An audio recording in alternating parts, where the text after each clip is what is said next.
Tumataas ang bilang ng mga batang namamatay sa edad na 5 pababa.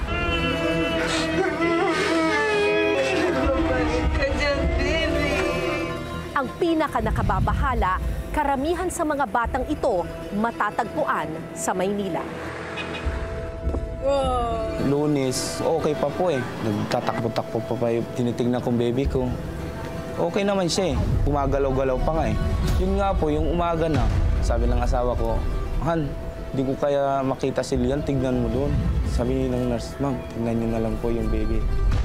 Ngayong gabi sa special report ng Brigada, sisiyasatin natin ang tunay na dahilan kung bakit nga ba may mga bata dito sa Pilipinas na hindi man lang nakatutuntong sa edad na 5.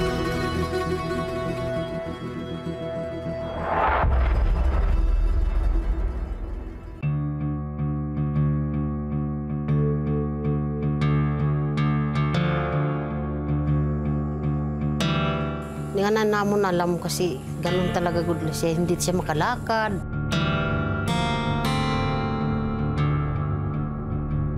Maliit yung talaga dito. Sobra po mabait, tapos makulit, malambing po niya. Merkulis, parang may nararamdaman na po siya na hindi na maganda eh. May lagnat na, tapos yung parang may iniinda na siya. Bali po, magbibigay po tayo ng bakuna ng DAS sa mga bata na 0 to 59 months. Hindi na lingkod ka lang, mama. Ganda.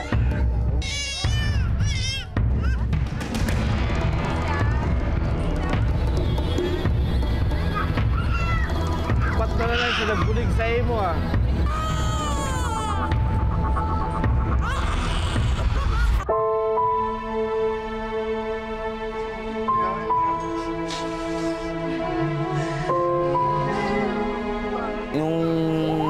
Nakarampo kasi hindi napapabakunahan kasi yung sa oras ng bakuna po, nasa trabaho po ako noon. Nakakalimutan na sabi ko nga yung tuturukan.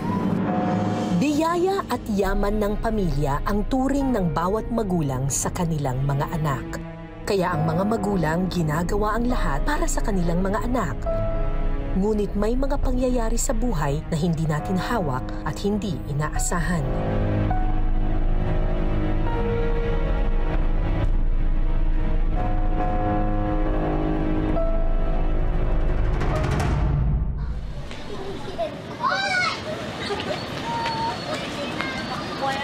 Ako nga pala si Jackie Emmanuel Magallanes. Yung trabaho ko po, pa-extra lang po. Construction po.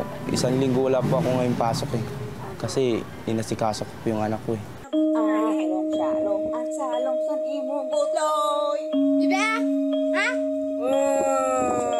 Lunes, okay pa po eh. Nag-aarutan pa po kami ng yung ate niya. Tapos ako, Martes, Merkulis, parang may nararamdaman na po siya na hindi na maganda eh. May lagnat na. Kinakarga lang po namin ng mga antibiotic, yung sa lagnat, sipon, ubo, ganyan po. Parang hindi gumagaling. Yung time na yun, pagka Biyernes na po yun, pina-check up po namin. Wala din kasi kaming pera nun. Yun nga po yung kasalanan namin kasi nalit po kami ng pagpa-check up eh. Ako po si Maylene Canto, Vice Pinilla po.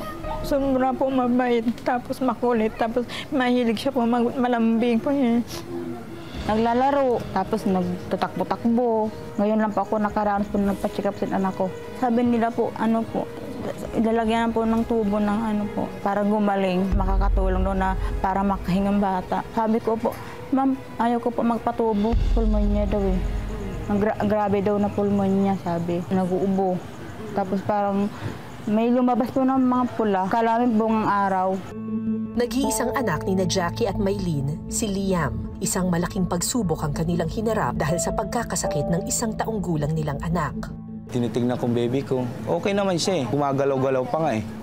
Yun nga po, yung umaga na, yung tinawag na po ako ng gwardiya na umakyat sa taas, pinakita ko doon. Sabi ng asawa ko, Han, di ko kaya makita si Lian, tignan mo doon. Sabi ng nurse, ma'am, tignan niyo na lang po yung baby.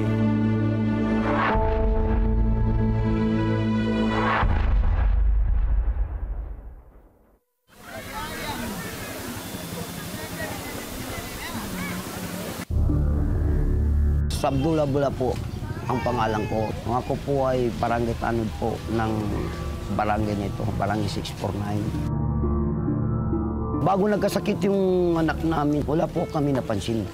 Kaya kung makikita ninyo yung litrato ng bata, ang ganda ng katawan. Wala kayong masabi na itong bata hindi alaga. Inalagaan talaga ang bata. Wala naman kaming ano sa bata, yung lagnat lang. Dito siya nakaupo, tapos nandun ako nakatayo. Tinanong ko siya. Pero hawak-hawak niya yung soft drinks niya. Doon. Doon siya tinanong, ano ba, baby? Ano ba nangyari siya? Sabi na, may lagnat ako pa. Sabi ko, daling kita sa ospital. Hindi na nagsalita. Ito pa yung mga laruan niya. At saka itong mga bag niya. Ito po. Hindi akalain ni Abdullah na ito na pala ang huling pagkakataong makakausap niya ang anak. Namatay siya noong April 21. Araw po ng Bernes na alaw na 8 ng hapon. Ay kinamatay po ng anak ko, pneumonia.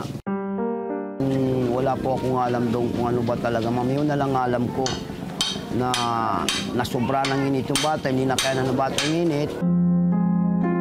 Palagi niya ako pinagsabihan na ice cream papa. Una-una po ma'am, yung namalambing talaga, pinakamalambing sa lahat ng anak ko.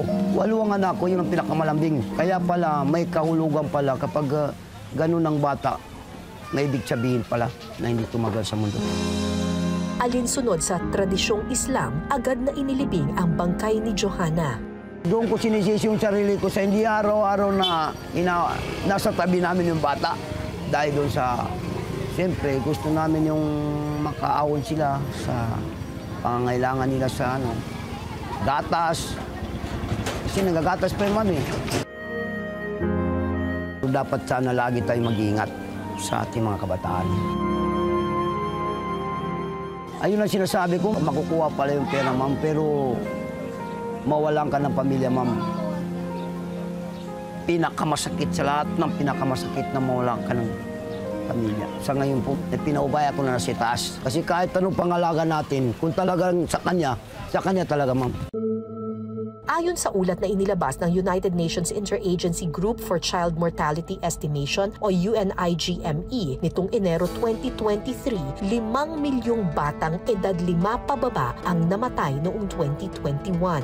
Sa Pilipinas, mayroong mahigit 60,000 na bata ang namamatay kada taon bago pa man nila marating ang kanilang ika-5 kaarawan. Kahanay natin ang ilang bansa sa Timog Silangang Asya gaya ng Indonesia at Cambodia na karamihan sa mga batang namamatay mula sa mahihirap na komunidad. Dahil ito sa mga komplikasyon sa pagbubuntis, panganganak at mga nakahahawang sakit. Numero 1 sa tala ang National Capital Region sa dami ng mga namamatay na batang 5 taong gulang pababa na umabot sa 4,089 noong 2021. Ang isa sa nangungunang dahilan ng pagkamatay ng bata, pneumonia.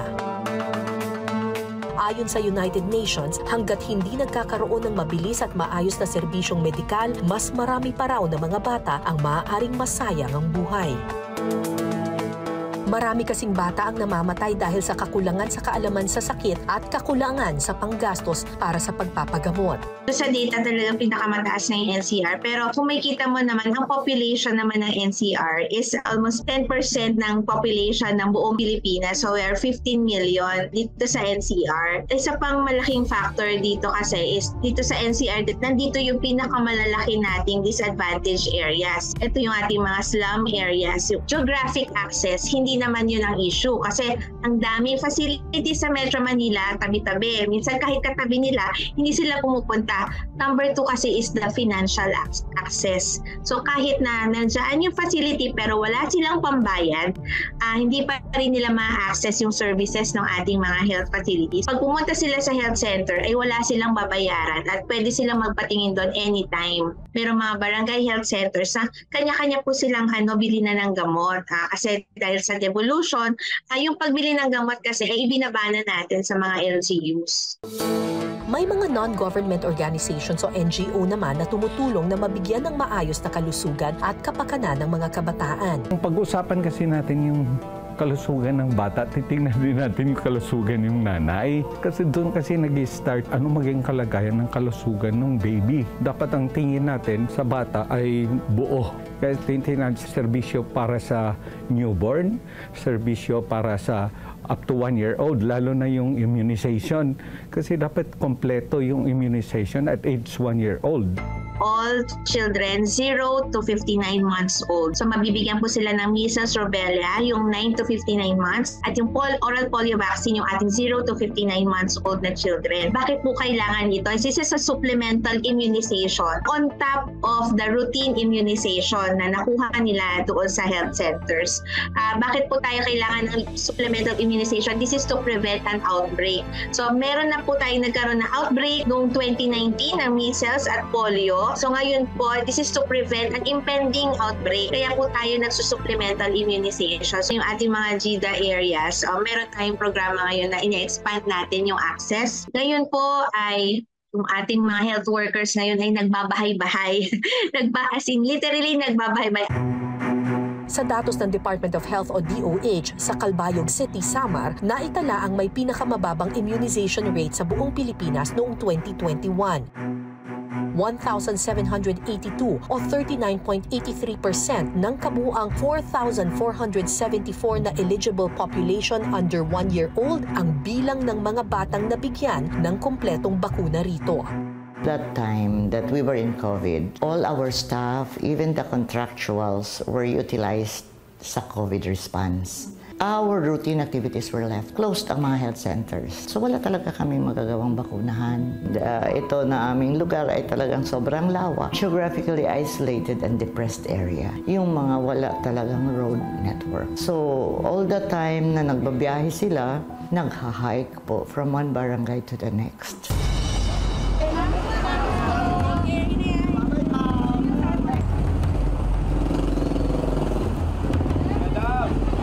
Lord, gabayan po kami ninyo sa lakad namin ito.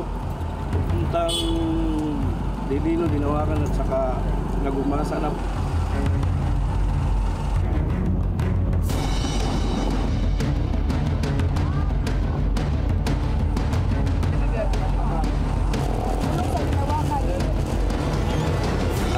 Ako po si Dominador MC Kinya. Nurse po ako dito sa Calbayog City. Dito po ngayon sa Kanhumadak, Barangay Kanhumadak po. Bali ito po yung daanan papuntang Hilino. Ang pupuntahan po natin yung Barangay Hilino. Almost 4 hours pa siguro papunta natin lalakarin po. Trekking po ang gagawin natin. Bali po magbibigay po tayo ng bakuna ng Tumtratdas sa mga bata na 0 to 59 months. Bali ang medisina po namin, multivitamins, gamot lang ng sakit sa katawan, sa lagnat. Yun ang mga importante kasi doon. Ilang hours, mga 5 hours din ang lakad mula doon sa Hilino. Dahan lang kasi nakakapagod po. Mabuti kung plain lang yung dadaanan.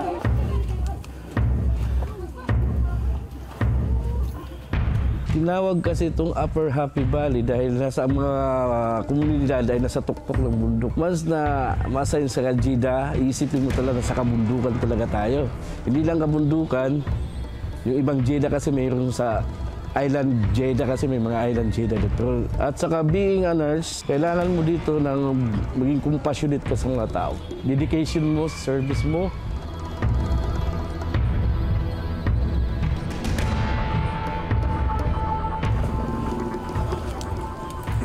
Slide. Masigad-nagad kung tapastilan. Kaya mo. Anay kita, slide up. Mahirap kasi. Ang una yung daanan, yung kalsada. Di ka makarating dito ng urada dahil magsabi doon na alis tayo. Hindi pwede, kailangan pagplanuhan. Kailangan paabot mo muna sa doon sa nakakataas sa amin. Dapat pumunta may plano. Yung planong may paparating niyo yung servisyo ng health dito.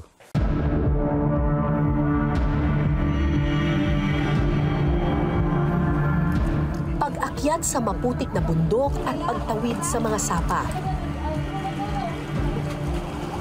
Hindi ito alintana ng grupo ni Doms, maiakyat lang ang mga dalang serbisyong medikal para sa mga kabataang naninirahan sa liblib na lugar.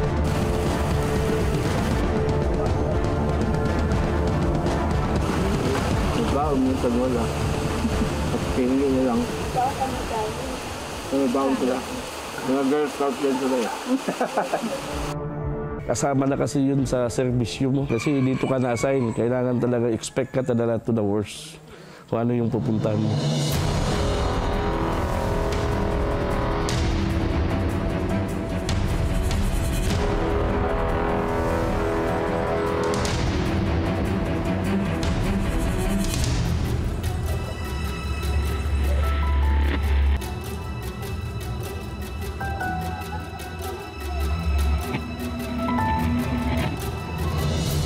Ito ang Barangay Hilino. May mahigit 200 residente ang naninirahan dito at halos lahat tumanda ng walang bakuna. 15 taon na ang nakararaan nang may huling nagbigay daw ng serbisyong medikal dito.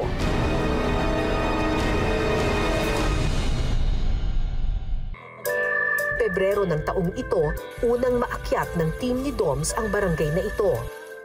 Noon lamang din nagkaroon ng bakuna ang mga batang edad 5 pababa.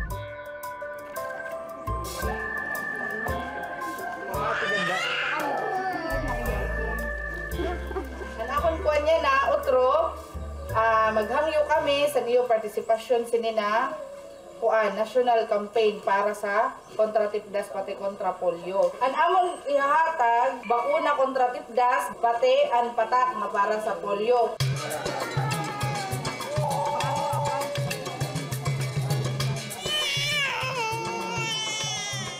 Ang sinisitate namin na kung pwede lang lahat mabakunahan para walang maiwan. Ang problema kasi din sa komunidad, awareness ng tao. Yung magpabakuna ba sila? Pagsubok din sa grupo ang limitadong dami ng bakunang kanilang dala. Kaya may ilang magulang na nais mang mabakunahan ng kanilang anak, hindi nabigyan ng bakuna dahil inuuna ang mga batang edad 2 taon pababa. Kailan siya mag-5? Yan na pangakuan, Mayo. Lalo na Mayo, kay Mayo na yan. Mayo na. Ukuan na nga niya, nasa size na siya na Mayo. Ay, size na, hindi na. Kasi inuna namin kasi yung 0 to 59. Kaya wala man sa ito nagkatukad nga ni. Sa ito nga. Pero yung kuwaray sakit nga, kumuan. Mayon man sakit, diri good ma, alo pura-ura kuan. Pero yung nabakunahan ang kabataan.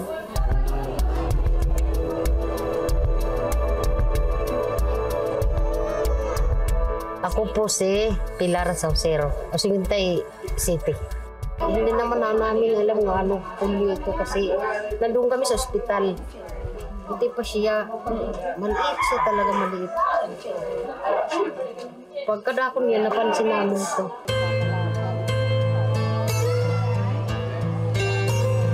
Hindi na problem na niya niyatiin. Sa bata kasi ni, yung panganak premature. The time na nag-premature siya, naging anak siya, wala siya ma-develop niya organ. Kapag nga ni kay dumako, pero pa-check na kung may madara pa ito siya. Pa-check na sa may mga organ specialista din niya. Kasi pinanganak siya si Juan pala, ini nga 7 buwan pala. Tapos, hindi naman napansin, pero gipa-hospital namon dito sa Calbayog. Hindi naman napansin nga, so dito talaga good siya nga, hindi na siya makalakad. Palagay ko, polio. Pero hindi naman napansin sa doktor na polio yun kasi sasabihan naman talaga good kami. Hindi na namin gibalik sa doktor kasi malayo. Pumunta pala doon pamasahe, tag 150. Kuan lang kami para mahirap talaga pag ano dito. Pag anak buhay kasi wala na kami mga kuan, abaka.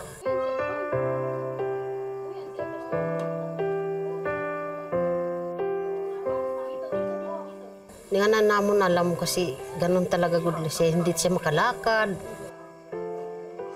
Maliit yung talaga dito. Aywan ko, hindi ko alam kung talaga dito ba. Kasi pag naglalakad siya, gumaganyan lang. Pero hinahawakan namin. Masakit daw. Yeah. Anak ko, piling ko ang bunong ko. Bakit naman anak? Kasi ang mga kapatid kong papangit, ako lang ang cute. Daldalero.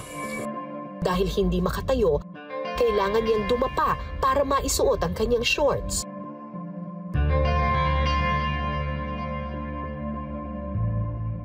Anyos ngayon ang ina ni Prince. Ang kanyang asawa, pagmumotor sa baba ng barangay ang hanap buhay. Panganay sa 3 anak si Prince. Oo, sinasakit sa kamot nga di nakakalakat. Kaya daw mabayagi ko kung makalakat kung siya. Si Lola Pilar ang katuwang ni Jonah sa pag-aalaga sa kanyang mga anak. Sa hirap daw ng buhay, walang ibang magtutulungan kundi sila-sila na lang. Gusto ko may siya, yung sasakyan pag-aral.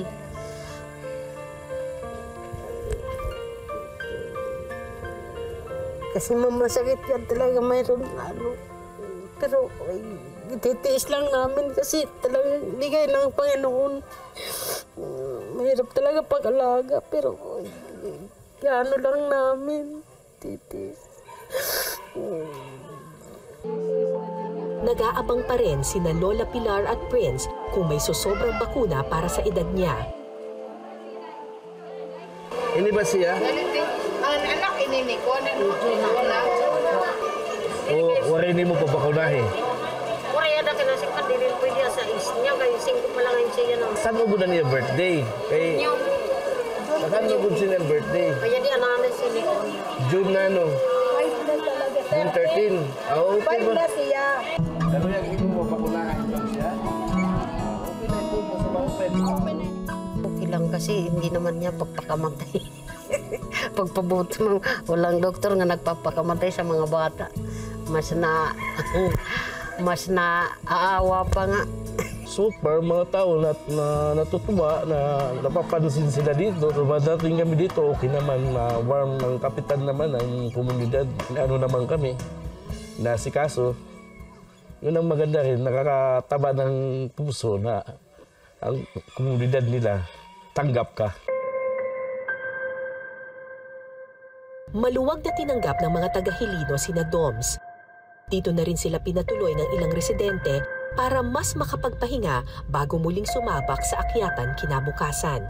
Actually, dito kami nagpapahinga kay Kagawad. Dati doon kayo na kapitan. Ang akyatan na naman. Bukas. Pero hindi lahat ng barangay ay gaya ng sa Hilino na tanggap ang pagbabakuna. May ilan pa rin daw mga lugar sa Jeddah na hindi bukas dito. I told them that we will have to educate them again because 15 years is not a short time para walang nangyari. So, babalik tayo sa step number 1. We start educating them na ang bakuna ay ganito ang ating gagawin para mas maging maganda ang mga katawan ng ating mga anak and all. Kasi yung mga may edad na doon, talaga never din naka-experience ng bakuna. Dahil may mga magulang na hindi nakaranas ng pagpapabakuna, naipapasa nila sa mga anak ang paniniwalang hindi ito mahalaga. Gaya na lamang ni Rosalinda sa barangay Cagsalawsaw na malapit lang sa syudad. Hindi kami naniwala kasi ni isa nga sa amin walang bakuna. Pero sa awa ng Diyos ngayon, yung 7 ko daragat, binatang nito. Walang mga bakuna yan. Okay naman sila. Nandito nga ngayon nandito sila lahat.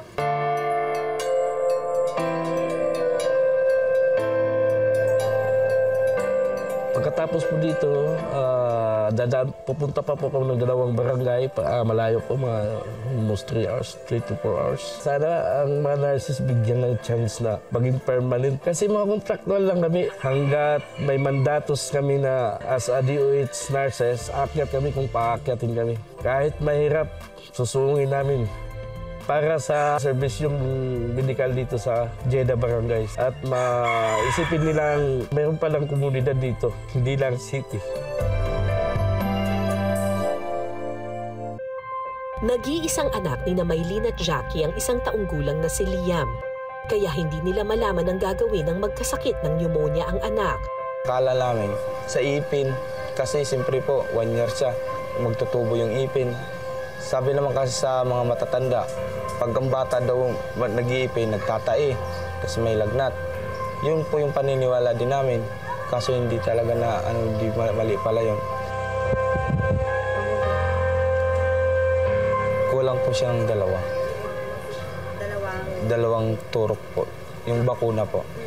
Kasi po, yung mga nakaraan po, kasi hindi napapabakunahan kasi sa oras ng bakuna po, nasa trabaho po ako noon. Yun po, nakakalimutan na sabi ko nga yung tuturukan.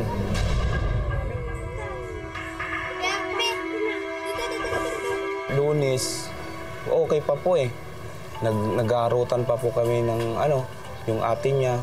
Tapos ako, Merkulis, parang may nararamdaman na po siya na hindi na maganda eh. May lagnat na. Sabi nila po, ilalagyan po ng tubo ng para gumaling. Yun po makakatulong daw na para makahingang bata. Pulmonya daw eh. Grabe daw na pulmonya, sabi. Nitong May 6 lamang, binawian na ng buhay si Liam.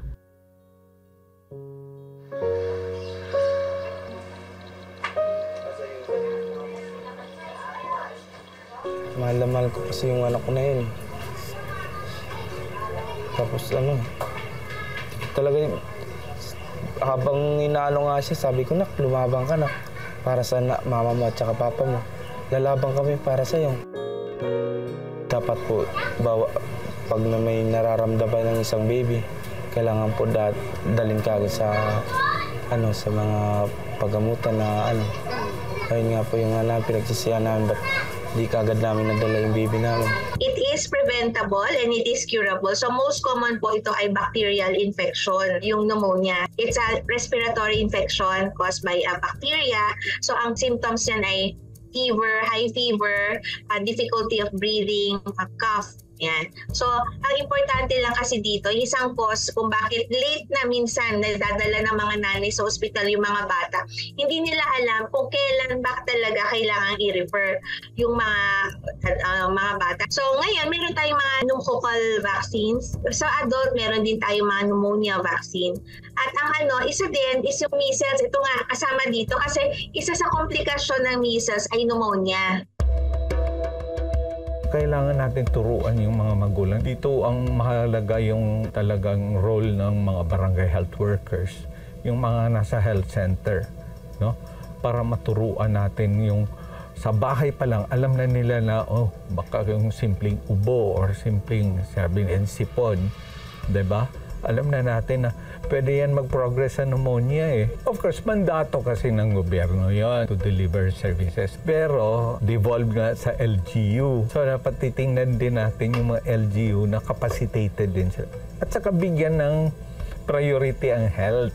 Lalo na itong mga bata. Ang health kasi, basic human right yan eh. At saka foundation yan, tinatawag natin yan for human capital. In the future, kailangan healthy yung ating mga adult.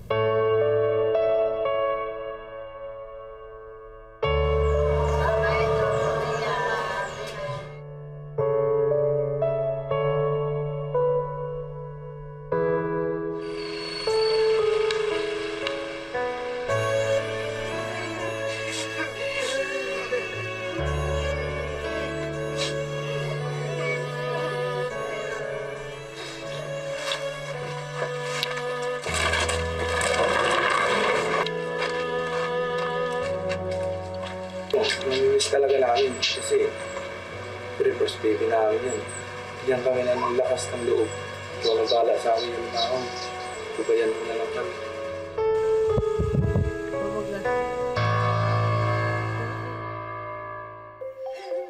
Ayon sa kasabihan, napakasakit para sa isang magulang ang maglibing ng anak. Lalo pat nagsisimula pa lamang silang magkaisip at hindi pa nila nalalasapang saya ng pagiging bata. Pagtutulungan ng mga magulang, komunidad, at ng pamahalaan ng kailangan para masigurong na ibibigay sa kanila ang lahat ng atensyong medikal para lumaki silang malusog at may maayos na buhay. Ako po si Cara David, kasama sa Iisang Brigada.